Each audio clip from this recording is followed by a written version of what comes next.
Hi guys, welcome to my channel Joy's lifestyle. मेरी आज की वीडियो बहुत सुंदर टॉपिक पे है जिसका नाम है पेन लेना। प्लीज़ इसे एंड तक देखिएगा to understand the concept. Beginning में मैं आपको ये समझाऊंगी कि पेन लेना क्या है and then I will tell you कि इसकी आप क्या रेमेडी है, मतलब आप पेन लेने से कैसे अवॉइड कर सकते हैं। हमें बचपन से ये बताया जाता है कि हमें अपने शब्दों से और अपने कर्मों से किसी को दुख नहीं देना है, किसी को हमारी वजह से चोट ना पहुंचे, इमोशनली कोई हमारी वजह से हर्ट ना हो, ना ही फिजिकली। और हमारी भगवत गीता के हिसाब से भी हमें यही सिखाया जाता है कि आपके कर्म सुंदर होने चाहिए, आपकी वजह से किसी को दुख नहीं पहुंचना चाहिए। अगर आपकी वजह से किसी को दुख पहुंचता है और वो आपने इंटेंशनली आपने किसी को दुख दिया है, तो वो आपका कर्म के हिसाब से आपके पास वही पेन लौट कर आएगा, मे बी किसी और पर्सन से, पर लौट के आएगा। ये हमें बचपन से सिखाया जाता है और हमारे अंदर इतने अच्छे से इम्बाइब कर दिया जाता है कि हम करी कोशिश होती है कि किसी को हर्ट ना करें। पर ये बड़े दुख की बात है, हमें ये तो सिखाया जाता है कि पेन नहीं देना है, पर हमें ये नहीं सिखाया जाता इतना इम्पॉर्टेंट स्किल कि पेन लेना भी नहीं है। जी हाँ, पेन लेना भी नहीं है। तो आखिर पेन लेना है क्या? क्या ऐसा होता है जब लोग आपके हिसाब से नहीं चलते हैं आपको दुख होता है? आप लोगों से एक्सपेक्टेशंस रखते हैं और जब वो आपकी एक्सपेक्टेशंस मीट नहीं होती हैं आपको दुख होता है? जब लोग अपना ओपिनियन देते हैं कुछ भी, आपकी किसी भी सिचुएशन को लेके, आपके डिसीजन को लेके, क्या आप हर्ट होते हैं? I am sure most of the people will answer yes. इसे बोलते हैं पेन लेना। लोगों को देखने का अपना नजरिया है, हर कोई अपने हिसाब से डिसीजन ले सकता है। आपको अगर वो आपके हिसाब से नहीं चलने हैं, दुख होता है, तो इसे बोलते हैं पेन लेना। पेन लेना भी उतना ही डैमेजिंग है जितना कि पेन देना। Now we need to understand कि पेन क्यों नहीं लेना है। हमारे आसपास के लोग, they are emotionally unwell and that's why they are radiating pain to us. किसी को रिलेशनशिप में प्रॉब्लम है, किसी को प्रोफेशनली प्रॉब्लम है, किसी को अपने ऑफिस वर्क में प्रॉब्लम है, तो कोई इंजर्ड है तो कोई अनवेल है। दीज आर द सिचुएशंस जो एक पर्सन को बिटर बनाती हैं, जिनकी वजह से लोग हमें पेन देते हैं।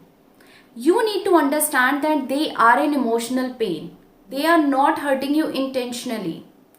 कोई भी इंसान जो बचपन से ही बिटर नहीं होता है, उसके अपने एक्सपीरियंसेस हैं जो उसको बिटर बनाते हैं। You need to understand that. आज जब मैं लोगों को देखती हूँ कि कुछ रिमार्क्स ऐसे कर रहे हैं, सरकाज़्म है, या फिर वो लोग नहीं अंडरस्टैंड कर रहे हैं, तो सिंपैथी आती है कि हाँ, they are in emotional pain. And same thing I want you to understand कि सामने वाला पर्सन जब आपको पेन दे रहा है, they are already in pain and that's why they are radiating pain to you. अगर आप उसको रेजिस्ट करते हो, अगर आप उनकी बात पर्सनली दिल पर लेते हो, तो आप भी पेन ले रहे हो and it is very very harmful to your own emotional health. हम कई बार बोलते हैं कि किसी ने मुझे इतना दुख दिया है कि मैं उसे कभी नहीं भूलूंगी। यू नीड टू अंडरस्टैंड कि ये जो आपने लाइन बोली, मैं नहीं भूलूंगी, उस इंसान को शायद फर्क भी ना पड़ता हो, पर आप अपने लिए इतना पेन लेकर डैमेज कर रहे हो अपने इमोशनल हेल्थ को, मेंटल हेल्थ को। तो अब मैं बात करती हूँ इसका सोल्यूशन है क्या। इसका सिर्फ एक ही सोल्यूशन है, एक्सेप्टेंस एंड फॉरगेटिंग। आप अपने आसपास के लोगों को जितना एक्सेप्ट करते जाएंगे कि हाँ वो ऐसे हैं, it's okay, they are in pain. अगर उन्होंने कुछ बोला, it's okay, it's nothing has to do with you, it's all their own internal struggles which have made them better. This understanding and accepting them and just observing them will make you more understanding towards them. आप इस उनके in behaviour से better deal कर पाओगे। और तो सिर्फ एक ही बात समझने की है यहाँ पर कि वो इमोशनल पेन में है, इसीलिए वो ऐसा बिहेव कर रहे हैं।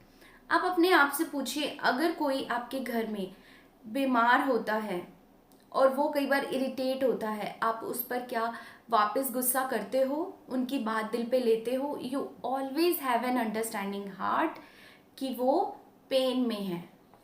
सेम वे आपको उनका समझना है कि सामने वाला person is not emotionally well and इसीलिए वो ऐसा बिहेव कर रहे हैं। Just accept them guys. आप जितना आसपास के लोगों को एक्सेप्ट करेंगे उतनी ही आपकी खुद की लाइफ इजी हो जाएगी। You need to understand you cannot change people. You can only change yourself and you can only change your inner world, your own thought process. Same way जितना आप लोगों की thought process को समझेंगे उतना ही आपके लिए easy होगा पेन नहीं लेना। तो गाइज आज से कोशिश कीजिएगा कि अगर आपको कोई कुछ कह रहा है, आपके हिसाब से नहीं चल रहा या आपको किसी के एक्शंस गलत लग रहे हैं, just accept them. You yourself be a radiator of happiness. आप उनकी वजह से अपनी पर्सनालिटी पे कुछ इम्पैक्ट मत आने दीजिए, सिर्फ उनको एक्सेप्ट कीजिए और उनके लिए सिंपैथी जितना रखेंगे कि वो इमोशनली नॉट वेल हैं, तो उतना आपके लिए उनके साथ रिलेशनशिप को निभाना ईजी हो जाएगा। This is the only solution guys, there is no other solution. Revenge ले लेना ये कभी सोल्यूशन है ही नहीं। मैं बात नहीं भूलूंगी, ये भी सोल्यूशन नहीं है।